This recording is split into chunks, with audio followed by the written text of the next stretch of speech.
My Slim on Starch client, Lauren, was overweight as a child and at the tender age of 12 was put on Weight Watchers, which she was on for almost decades. She counted every single point for years and years and years, to the point where she had such gastric distress that she had to move over to a whole food plant-based diet. To go from tracking every single point to moving into the Slim on Starch program where we don't count calories, we don't track points, we listen to our hunger fullness cues. This was a transition for her to drop into her body whose hunger and fullness cues she had been neglecting for almost 20 years. Now, Lauren has released weight. She doesn't track anything. She's listening to her hunger fullness cues. She is glowing. She is happy. She is clear. And she is fulfilled. I can see the real Lauren. And she's awesome. You're going to love her. And we'll get into the interview. And before that, let me thank Lauren's coaches. Nutrition coach Beth and mindset coach Kayla were a huge help to helping Lauren achieve this transformation.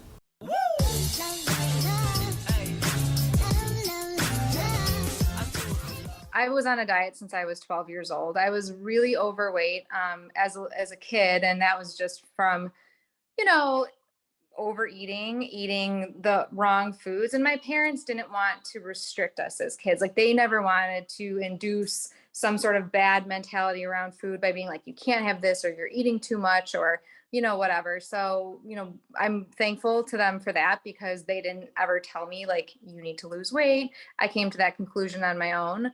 But I think my biggest struggle was always like constantly feeling like I'm in this hamster wheel of trying to lose weight, lose a bunch of weight, gain 10 pounds back, lose those 10 pounds, gain 5 pounds back. And just being on this like diet mentality, and just having a toxic relationship with food, to be honest. Like, it got to a point with, with the Weight Watchers, that like I wasn't enjoying socializing because, oh, well, I already used all my points for the week. I don't want to go to dinner with everyone because then I'm going to have to do this.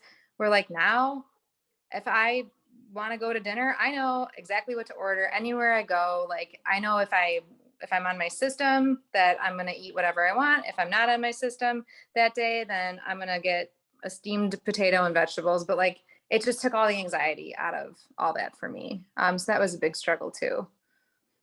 12 is such a tender age to get into that sort of mentality with food. When did you start to recognize that your relationship with food was unhealthy? Honestly, not until the last like 3 years, I would say. I kind of would go in waves with Weight Watchers, where like in college, I wasn't on it at all. It was a free for all. I was living my best life. I don't regret one day of that, because I enjoyed college and studying abroad thoroughly. But when I was in my mid 20s, I kind of, got back on the program with Weight Watchers. I lost 20 pounds. I felt amazing, but then it started to creep back up. And that's when it really started to get like to a toxic level, where I was just obsessive about the point counting, and like couldn't enjoy like anything I ate outside of what I was supposed to. I'd feel so guilty for. And like, I used to have an Instagram that was all about Weight Watchers. And when I look back at my posts, I'm like, oh, those are the words of someone who's like has a very unhealthy relationship to food. And like, it makes me a little sad that like I was in such a bad headspace about it.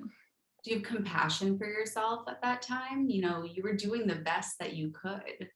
Yes. Now, something that I've just been working on in the last 6 months is like feeling okay with every stage of where I've been, and like allowing myself like the space to feel like, if I feel guilty, I'm not going to beat myself up over feeling guilty. And like, I do feel a lot of compassion for myself, because I was also going through like a very stressful time of life at that point. So to put that extra pressure on myself of like, you have to get down to this weight for whatever reason. But that's another thing that I would say I gained from your program, and just like listening to you and some of our alumni calls, is like, you've mentioned before that like, if all you're focused on in life is like looking a certain way and hitting a certain goal weight, like, we're all going to age. And so if like beauty and this perfect body is like the only thing that makes you happy in life, like, how is that going to end well for you as you get older? And I was like, it really resonated with me. And like, I've been really focusing lately on having gratitude. Like, I don't have to love my body every day, but having like appreciating it, because someday I will hopefully be pregnant. My body's going to look a lot different than it does right now. But I don't like, I need to learn, if I don't appreciate it now, how am I going to appreciate it then? So that really stuck with me. It's a very wise thing to say. And with a face like yours, you'll look beautiful no Oh, matter what stage you're in, and a personality as shining as yours. oh my gosh, stop it. So how did the GI issues start?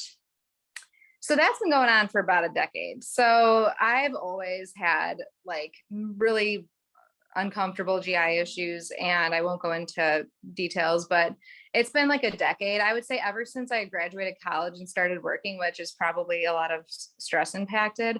I've had a rough ride, and finally last winter, I was like, I can't live like this anymore. Like this is something's got to give. I have to go talk to someone. So last April, I was leading up to my rescheduled wedding, and I had been working with a GI doctor for some gut health troubles I was having. And I was trying to lose a couple of pounds before my wedding, release some weight. And I had been doing Weight Watchers for 19 years, counting points most of days of my life for 19 years. And I had gotten to a point where I was doing all the right things. I was counting every calorie, every morsel that went into my mouth, I was aware of, but yet my weight was stagnant. And I had even gone up a little bit in weight from what I originally lost. And so this GI I went to said, for your gut issues, I had already been vegan for a year, but he was like, I really want you to follow a whole foods, plant-based, no sugar, no processed food, no oil diet. And I was like, wow, that's a lot of no's. I think I'm going to need help with that, because it's not something that I was used to eating that way, to say the least. So, anyway, I had researched your program for about 8 months. Like I started following you in August, and I watched every YouTube video. I listened to every podcast episode. I was like a junkie for your podcast episodes to come out. I would get so excited. I read the Starch solution. I did all the things, and I was like, still not seeing the results. And so finally by April, I was like, you know what? I need help. I need support. Emmie has a support team. So that's when I reached out to you. Why weren't you seeing results? Do you have clarity on that now? Yes. So looking back on it, I started going vegan in like May of 2020, and I was doing a pretty good job as far as like leaning more towards the whole food side of things. But of course, like when I first went vegan, I was like, wow, they have vegan ranch dressing, and they have vegan pizza and tater tots and, whatever, vegan junk food you can imagine. So there was a lot of exploration of that kind of food in the beginning, and then, which is food that I would have never touched pre-vegan, but it was just like this whole new world of excitement. Something I really liked, which I apologize if I'm skipping ahead, but something I really liked about SOS is it gave me structure, and I love structure. I'm like, give me a set of rules, tell me what I need to do, tell me how to do it, and I will adhere to it like you've never seen before. So having that structure of the plate builder was such a light bulb moment, because I was like, oh, this is what I've been doing wrong. I've been so unbalanced in my vegan meals. How did the transition go from Weight Watchers for nearly 2 decades to this is as far as you can get from that? It was a really rough transition at first. Me, like not necessarily slim on starch, but I stopped counting points sometime around when I read the Starch solution in August. And releasing the control of the point counting was like really anxiety inducing for me, because I felt like the way that I can control my food environment is by counting all these, points and calories. So to go from that to like, you can eat as much as you want was like a little rough going, because it was a mental hurdle for me to get over. So then when I joined SOS, it made it a smoother transition, because I'm not counting calories anymore, but at least I can go, okay, have a plate builder. You're still hungry? Have another plate builder. But it gave me some sort of loose structure, as opposed to like counting every morsel that goes in my mouth, to like the wild, wild west of, you can eat as much as you want on a plant-based diet. So it was like a great middle ground for me. When your doctor recommended this whole food plant-based diet and you were coming from the past of Weight Watchers, did it occur to you, oh, what if I do Weight Watchers, but I also eat this way? Did you try to blend the two? Yeah. So especially like like the beginnings of going vegan, like after I went through my vegan junk food phase, I was like, okay, well, I'm just going to like count the points of the potatoes and count the points of the starch.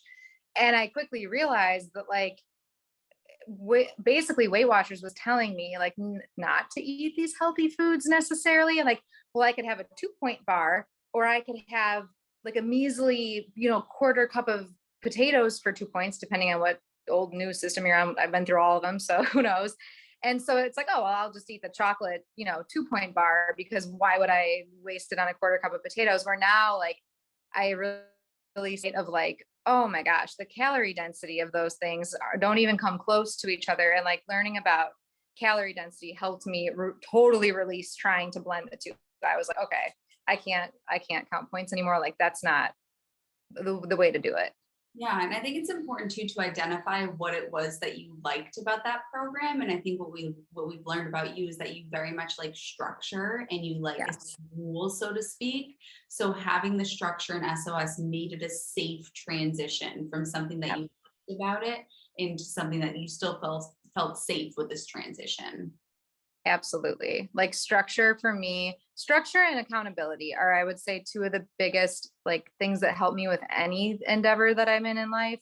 And so, yeah, that structure really made me feel like, okay, I can take the leap and trust Emmy, because at least it's not a free for all, and it's not just like, yeah, Lauren, just listen to your body, because I didn't trust myself at all in the beginning of SOS. And that's still very much a work in progress for me. But when I tell you the leaps and bounds I have made in the past year, really, I'm coming up on 1 year of following your program.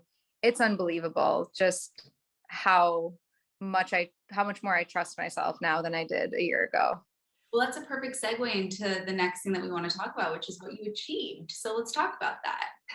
So I released about 12 pounds before my wedding. So from like my pre SOS weight that I kept bouncing around to my like wedding day, I released 12 pounds. I felt so good all summer. Like it's not even about the weight at this point. Like I felt so confident, and so my stomach felt better. Like everything in my body felt better. I had more energy for my bachelorette party, for my wedding shower, for my other bachelorette party, for my honeymoon. Like I cannot even tell you, like I first of all, I had to buy another dress 3 weeks before my wedding because my original dress fit pretty poorly by then.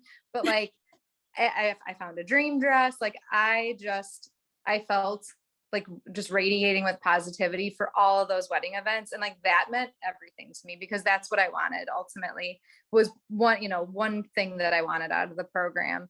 And like I look back at pictures, there's not a single candid photo of me that I'm like, oh, look at what I look like there. Like I felt good, and it showed on my face. Like I look confident, You took and the that makes me so happy. in those photos that you shared from your wedding, you're glowing. You look so happy and you look like, I mean, from getting to know you, you have such a beautiful personality. You're so warm and so friendly. And it looks like somebody who has a beautiful, warm, bubbly personality is in the shell that they feel that they should be in. And you looked like you were in a body that you felt great in. It was beautiful. And we Well, can see it now still. thank you so much. And yeah, that's absolutely true. I feel inside matched my outside. I felt like I feel like myself. I don't feel restricted. I didn't like the fact that I released weight with a bachelorette party, and we went to Austin, Texas, and we ate all the vegan food and did brunches and did mimosas and, the whole 9 yards, my wedding shower. Like I didn't adhere strictly to SOS for those events. And you and I talked extensively before those, and I was very nervous about it. And like looking back on it, I fully enjoyed those events to the maximum extent. And it had nothing to do with the food that I ate or didn't eat. And like that's not the memories that I remember. Like I just remember enjoying the event with no thought around the food while I was there, which is like the most freeing thing in the world for me, because normally everything revolves around food. So that was the wedding weight was a big deal. And another thing was the relief of the GI issues. Like I said, I felt so good. And just like learning. So my husband he's a eat to live. Like he does not care what we eat for dinner on any given night. Holidays are not about the food for him. He was brought up in a eat to live environment. I was born into a Italian food is life. Every holiday is planned around the food, household, which was beautiful and like had its own traditions. But I think I've come a long way in adopting like an eat to live mentality where like food is not my priority. Like I have so many other interesting things to worry about that like food is not it. You really embraced SOS as your foundation. For instance, when you were stuck in Croatia and you hotel food, do you want to talk about that a little bit? Yeah. So on my honeymoon, we had a beautiful, wonderful honeymoon. And, I ate vegan the whole time I was there. I enjoyed the risotto of Croatia. They have a lot of Italian food. Really enjoyed myself. And then my husband got COVID the night before we were supposed to fly home. And so we ended up getting stuck there for an extra 12 days, quarantined to our hotel room, which we were very, very fortunate that the hotel we stayed at just happened to have a vegan menu, which no other restaurant we ever went to had a vegan menu. So the fact that this hotel did was kind of unbelievable. But we had about 4 food choices for 12 days to eat for every meal. So I was like, as part of the way to pass the time in a hotel room for 24/7, 12 days, I, was keeping up with the master's program at the time. And I was, journaling as much as I could and really trying to keep in touch with you guys for my sanity.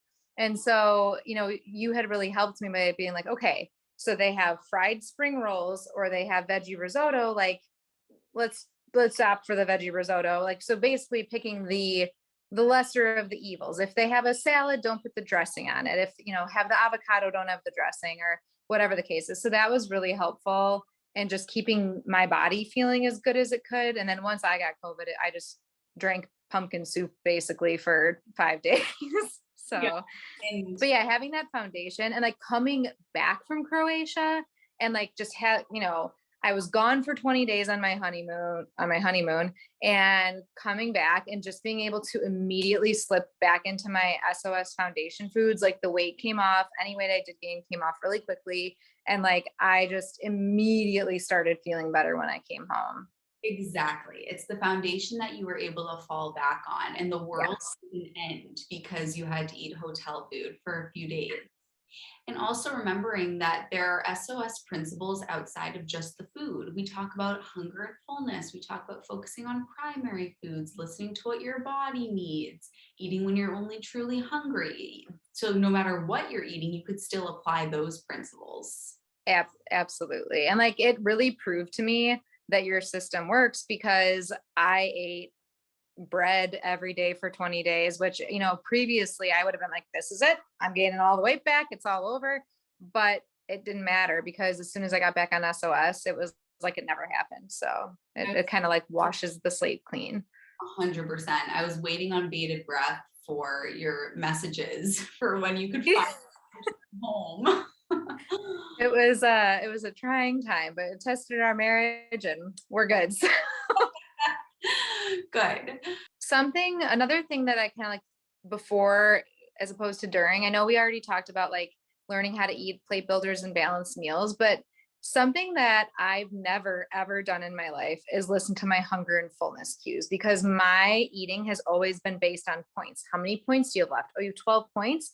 Go eat 6 different desserts at 10 o'clock at night because you might as well, you have the points. So, and if you're hungry, but you don't have any points left, guess you're gonna be hangry the rest of the night. So like, it was a new concept for me to like learn the hunger fullness scale. And it is very much a work in progress for me. By no means am I saying that I've like nailed it and I am confident all the time, but wow, like I have learned about myself and I've actually kind of like told this to my mom because she does the same thing as I do that. Like I used to like leave the house and go run errands and do all these things, never having eaten anything but like a very early breakfast. And then all of a sudden I'm like sick. I'm so hungry while I'm out. And then I'm over hungry. And now I come home and I eat so much because I got way too hungry.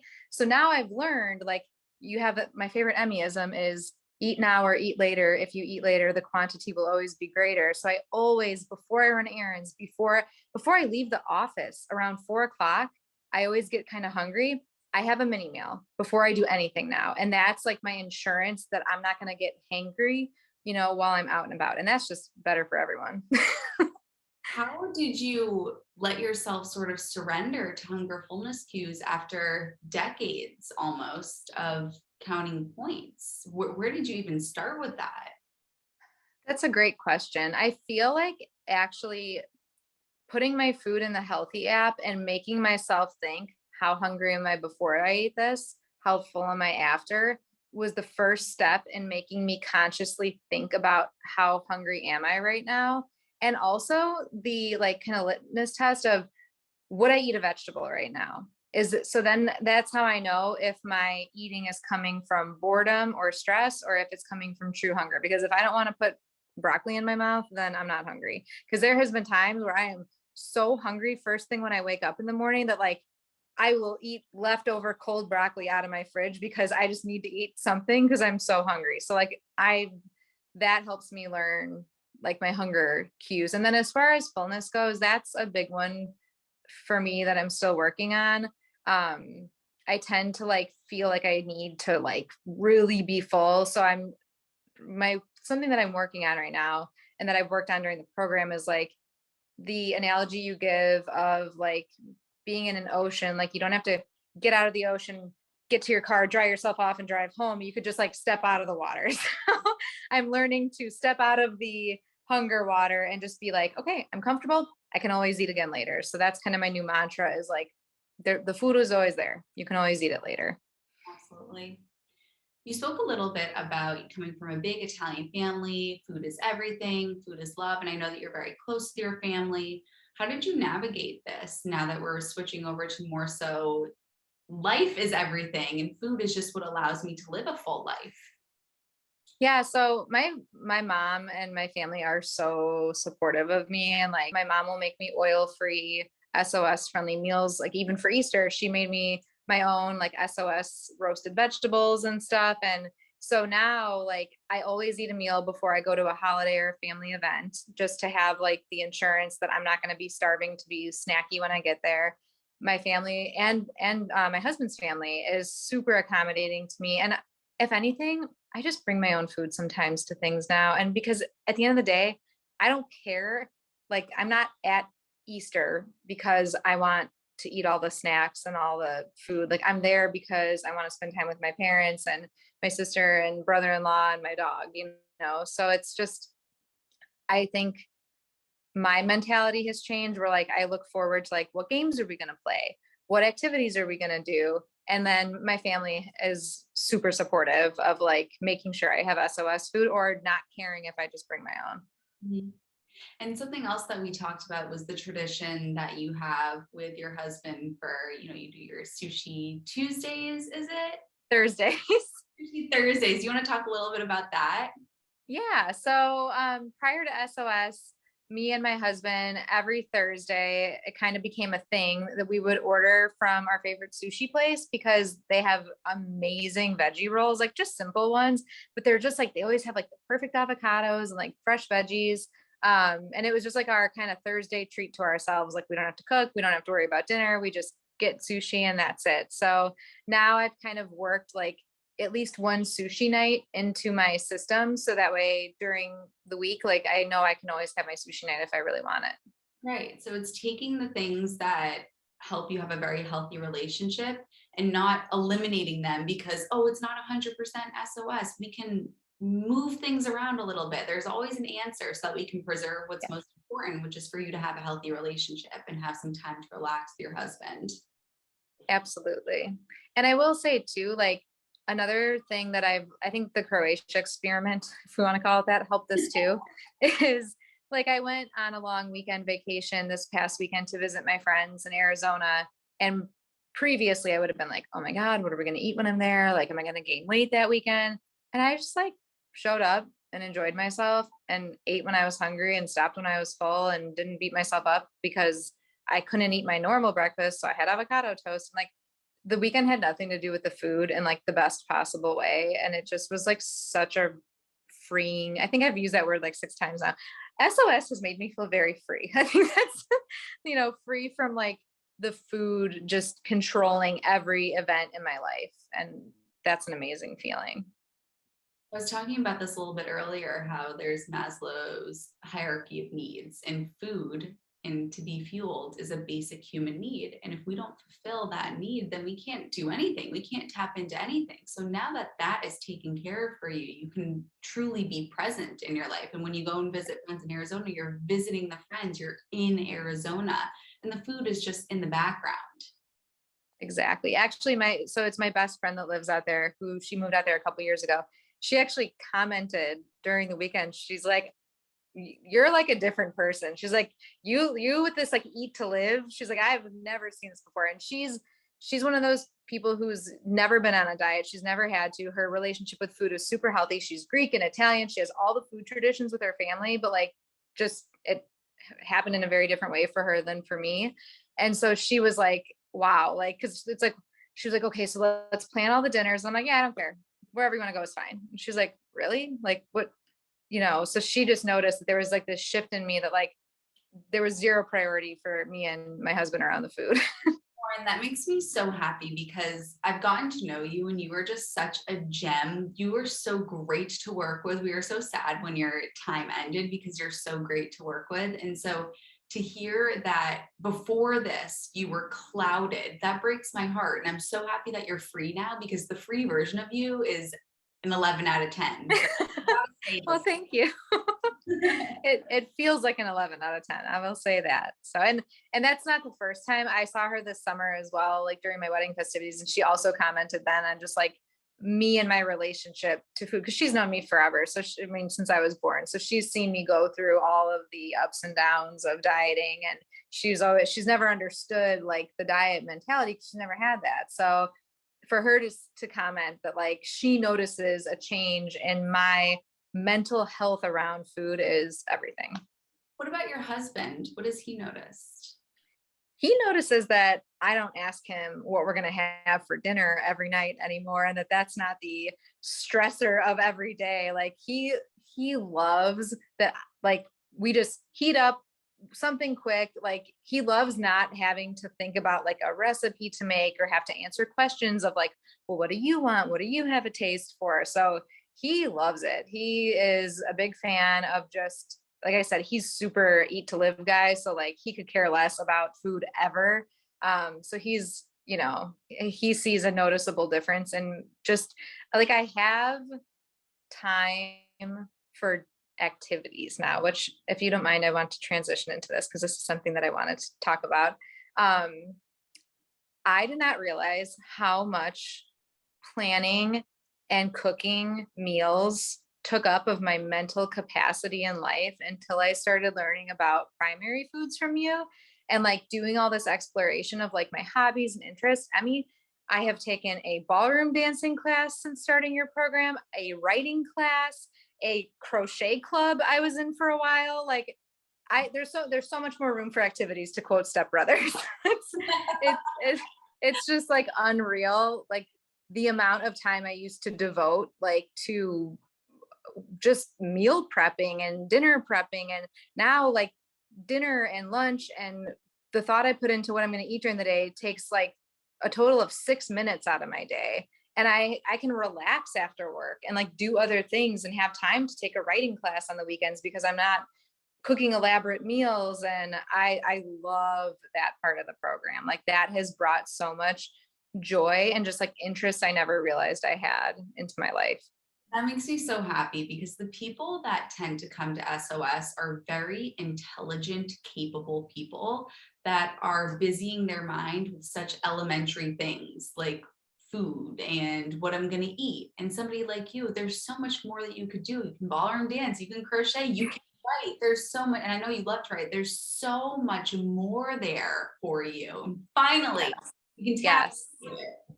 It's wonderful. And I've started really exploring like a lot of self-care things too, after working with my mindset coach that like, I didn't even, I guess, realize was self-care before, but like journaling in the morning and meditating and, putting these little bookends to my day that make me feel so good, that have absolutely nothing to do with food or my, breakfast. Like, I'm not finding joy out of my breakfast in the morning. It's good, but I'm finding joy out of waking up, working out, journaling, meditating, and having like these little self-care routines. And also another thing I would like to ramble on about is the working out. So I used to be obsessive in a very unhealthy way about working out. And I felt like you are going to gain weight the day you stop working out 6 days a week. And I spent thousands of dollars on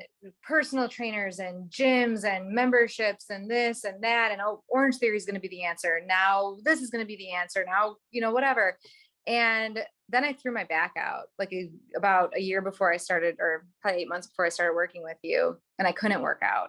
And it was crushing my soul to not be able to work out.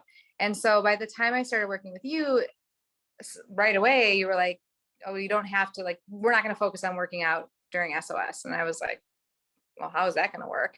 And I learned that I could release all the weight without ever working out. And I mean, I think I did like 20 minutes of yoga before my wedding in general, not that day, but like I did a bar class here and there. Like I would have, like, previous Lauren would have been like working out like a psychopath every day leading up to my wedding. On my wedding day, I probably would have gone for a run, but like I learned over the course of SOS that I don't need to do that. So now what I've learned about myself is that I truly need movement in my life for my mental health. Like, it makes a difference in who I am as a human being, whether I work out that day or whether I don't.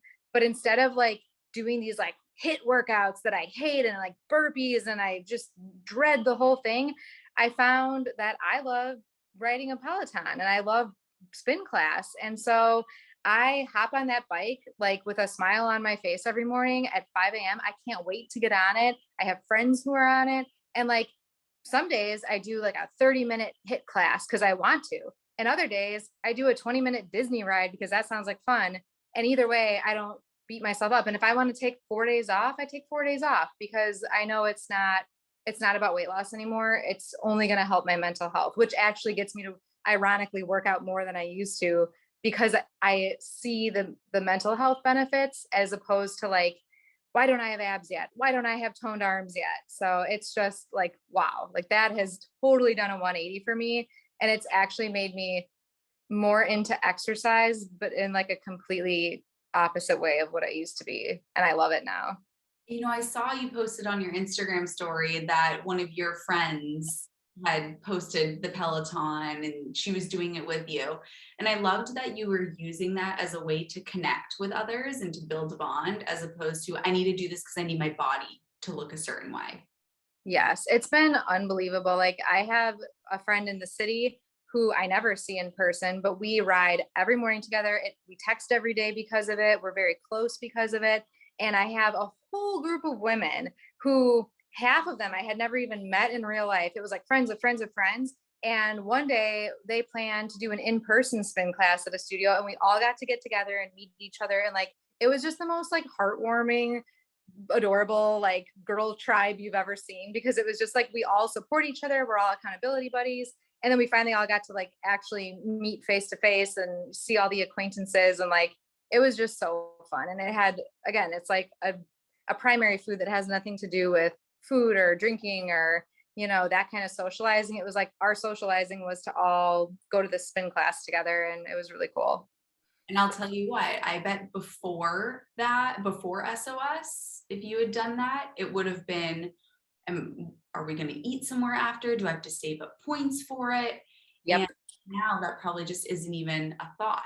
No. And we did go to brunch after, but that I didn't even care about that part of it. Like that was like, oh yeah, like whatever, if we want to go eat after, like that's fine. But it wasn't like, okay, we're going to brunch and we happen to be doing a spin class. It was like, no, we're going to do this awesome spin class together. And we happen to be, some of us stopped after for food, but like, yeah, it was just such an opposite situation of what it would have been. If you were doing the brunch, if you were on Weight Watchers, you would have had to save up points. You would have been dying during the spin class. Oh my gosh. Yeah. Cause I wouldn't have eaten anything in the morning. I would have been like, oh, I got to save up my points for brunch. I would have gone on an empty stomach. It would have been, and then I would have felt guilty the rest of the day, even though I worked out, even though I did all these things, the whole rest of the Sunday would have been like, oh, why did I eat that? Or, I blew my points for the week. So yeah, all the socializing now is just it's so different than it used to be. And it's so much less guilt involved. And like, it's freeing. I'll say it again. Beth and Kayla were so crucial. Like, first of all, like Beth just makes you so happy listening to her feedback because she has the most beautiful British accent, and like she's just so cute in her delivery of everything. And like she just would always be like, that's okay, you don't have to worry about that. And like she just put me, like, I would literally look forward to her and Kayla's videos each week, and Kayla just like had this way of like calming me down and reframing everything for me. And like I get all worked up about something in my mindset journal, and then she would just reframe it for me in a way that I'd be like, oh yeah. It was such a good experience. And I literally missed that. The way that your program is organized, it's so straightforward. It's so easy to digest. It's so like, it builds in the perfect cadence, so you never feel overwhelmed by anything. And like, it's just the best. And if anyone is like contemplating this, I will say, like, take the leap. And you might think you can do it on your own, because I'm a person who's like, I don't need any help. I don't need to delegate that. Like, delegate this to Emmie and her team. Let them be your support system. Let them guide you, because it works. Like, at the end of the day, like, I have tested the theory in so many different ways now throughout the year. And like, at the end of the day, like, coming back to your SOS Foundation works so good. And the support that you guys receive is unbelievable. And honestly, I look so forward to our alumni calls every month. I get like giddy. Like, I just realized today, I was like, oh, it's on Monday. It's such a good group of like people in general in the SOS system, on the Facebook group. Like, the whole thing is just such a good experience. Thank you for saying that, because I enjoy every moment of it, and I look forward to the alumni call too. It's the beginning of the month. We can set our intentions. So I'm so happy to have you in the alums. Yes, me too. If you made it to the end of the video, please comment beautiful bride, because Lauren really was a beautiful bride. Lauren, you were such a joy to work with. I'm so glad that we've connected. You're an alum. I get to see you every month. So I adore you, and thank you for doing this. If you want a transformation like Lauren's, please go to healthyhunnies.org or just click the link in the down bar and apply to work with me and my team. Mm-hmm.